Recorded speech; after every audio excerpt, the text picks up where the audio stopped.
Gawin ito ngayong Friday ng gabi.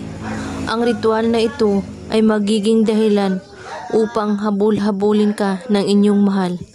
Kailangan mo nang larawan niya kahit maaring nasa cellphone mo lamang, panulat at papel.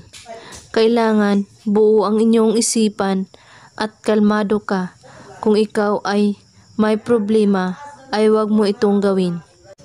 Isulat mo sa papel ang pangalan niya at ang kanyang kapanganakan. At kung hindi mo alam, ay huwag mo na lang itong isusulat.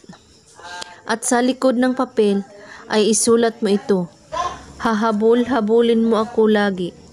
At habang isinulat ito, ay sabayin itong bigkas. Ulit-ulitin ito ng 9 na beses.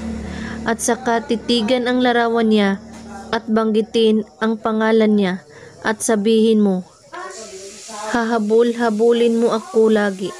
9 times ito, ulit-ulitin. At pagkatapos, ilagay ito sa ilalim ng iyong unan at tulugan ito. At kinaumagahan, sunugin ito at ibaon ito sa lupa. O di kaya, isaboy mo ito sa hangin.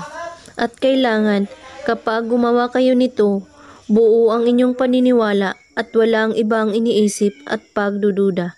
At kung may katanungan po kayo ay magko-comment lang po sa baba. Maraming salamat sa panonood. May God bless us all.